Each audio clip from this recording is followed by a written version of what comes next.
चलिए तो फिर शुरू करते हैं। तो फिर सबसे पहले आज अपन डिस्कस करेंगे आर्ची डिप्ले डेकोर लिमिटेड नाम की एक कंपनी का। तो ये जो कंपनी है इसकी करंट प्राइस अभी 82 रुपीज़ की चल रही है, बुक वैल्यू है 91, है ना। और ये स्टॉक भी हमारे यहाँ हमारी ट्रेडिंग कम्युनिटी से ही निकला। तो ये जो कंपनी है इसको इनकॉर्पोरेट किया गया था 2008 में। और ये जो कंपनी है ये वुड पैनल प्रोडक्ट्स बनाती है। देखते हैं कंपनी का और क्या क्या प्रोडक्शन है। तो प्रोडक्शन प्रोफाइल में इनका प्लाईवुड है ना, gurjan based plywood, decorative veneer collection, pre laminated particle board, decorative veneer doors, है ना, कर्टले और अलग अलग टाइप की चीज़ें ये जो हैं बेसिकली वुड पैनल प्रोडक्ट्स की इनकी एक रेंज है। चलते हैं तो फिर तो कंपनी का सबसे पहले मैक्स चार्ट देख लेते हैं। मैक्स चार्ट में अगर अपन देखें तो कंपनी ऑन द राइज है और अभी अभी इसने अपना ऑल टाइम हाई भी ब्रेक किया है। लास्ट ऑल टाइम हाई से आगे निकल गई है, ये 2 रुपये आगे निकल गई लगभग। अब प्रोज एंड कॉन्स देख लेते हैं। सबसे पहले कॉन्स देखते हैं।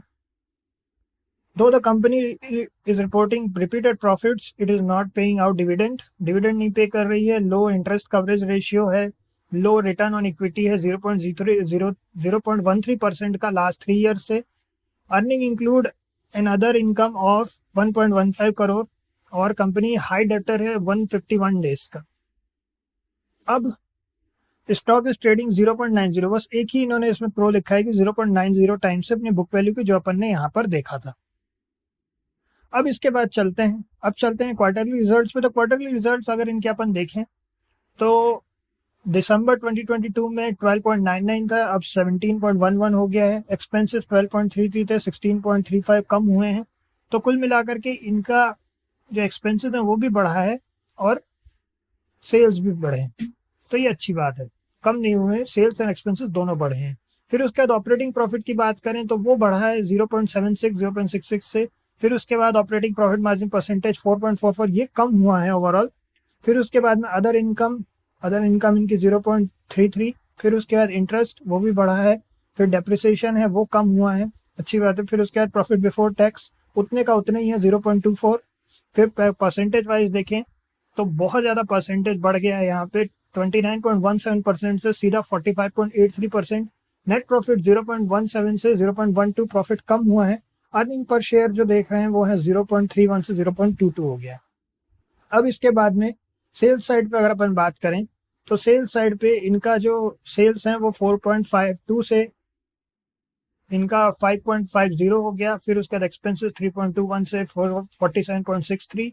फिर ऑपरेटिंग प्रॉफिट 2.31 से 2.87। फिर ऑपरेटिंग प्रॉफिट मार्जिन में 5.56 से 5.68। फिर अदर इनकम में अगर अपन देखें तो 1.07 से 1.15 जो कि बढ़ा है। इंटरेस्ट वाइज देखें तो 1.85 से 1.63 हो गया। डेप्रिसिएशन 1.23 से 1.29।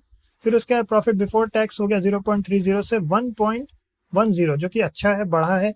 फिर उसके बाद टैक्स परसेंटेज जो टैक्स परसेंटेज 33.33 से 33.64% हो गया।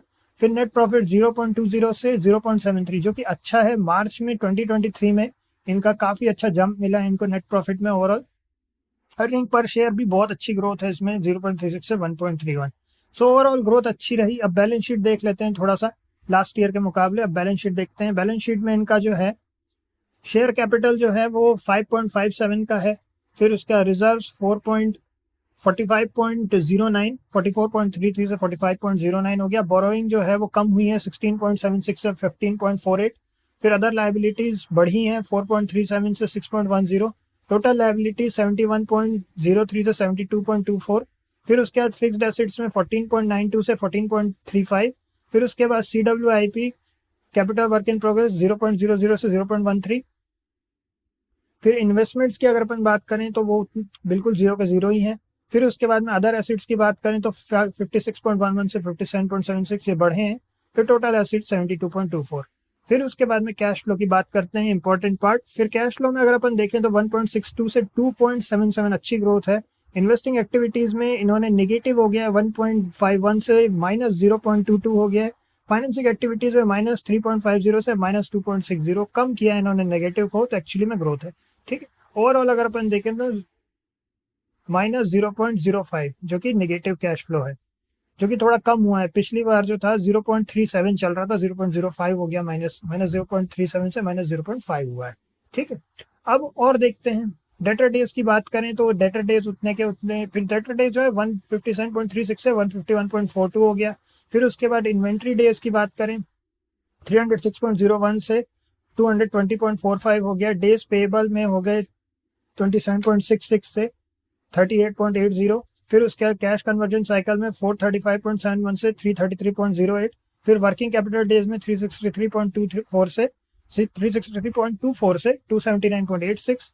फिर उसके बाद आरओसी की अगर अपन बात करें तो 3.19 से रिटर्न ऑन कैपिटल एम्प्लॉयड। फिर उसके बाद में 4.11 जो कि बढ़ा है। फिर इसके बाद में इधर शेयर को होल्डर पैटर्न्स को देखें, शेयर होल्डिंग पैटर्न्स को, तो अपन क्वार्टरली बेसिस पर देखें तो उतने का उतना ही है। 72.97 जो है वही प्रमोटर होल्डिंग है। पब्लिक होल्डिंग भी उतनी की उतनी ही है, लगभग 27.03 से 27.04 हो गया था। इधर साइड में बात करें तो उतने का उतना ही है, ईयरली बेसिस पर भी उतने का उतना ही है, बस एक 27.03 से 27.04 हो गया। अब चलते हैं, चलिए इनकी अपन चार्ट पे एक बार चेक कर लेते हैं। तो अपन यहाँ से इनका नाम ले लेते हैं और यहाँ चलते हैं अपनी ट्रेडिंग व्यू पे। लेट्स सी ऐसा परफॉर्मेंस है। अपन साथ में डेली टाइम फ्रेम चालू कर लेते हैं। बाद में यहाँ से अपन चार्ट को कैंडल चार्ट में कन्वर्ट कर लेते हैं। ठीक है, तो अगर अपन बात करें, जैसा कि पहले बता रहे थे कि ऑलमोस्ट कुछ समय पहले जो सितंबर में अपना ऑल टाइम हाई कैच किया था उससे थोड़ा नीचे चल रहा है अभी।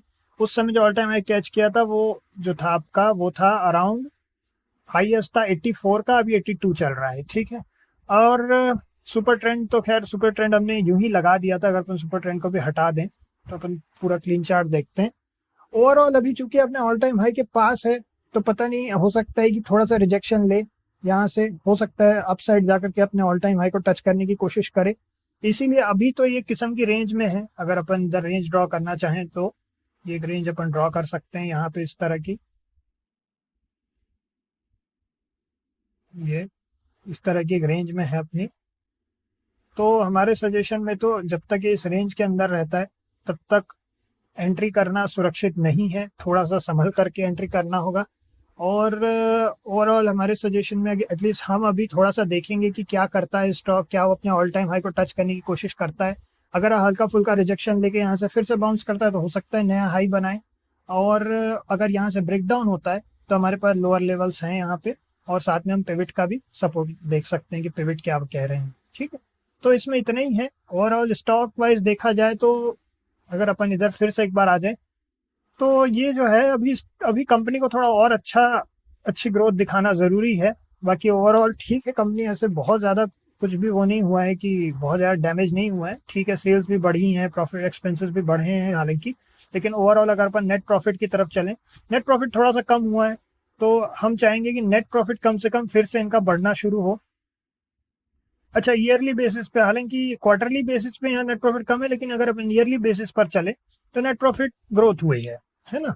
तो ये ठीक है अगर इस तरीके से देखें तो। लेकिन एक साल और रुक करके देखना सही होगा, 1 से 2 साल और कम से कम, उसके बाद डिसीजन लेना सही है। अभी तो खैर कंपनी के शेयर्स, और अगर मान लीजिए अच्छा बाउंस मिलता है या अच्छा मोमेंटम आता है तब की तब देखी जाएगी। अभी के लिए तो थोड़ा सा रुकना सही है इसमें, एटलीस्ट हम तो इसमें रुकना ही पसंद करेंगे। ठीक है, चलिए इतना ही है अभी के लिए, नेक्स्ट में मिलते हैं। ओके।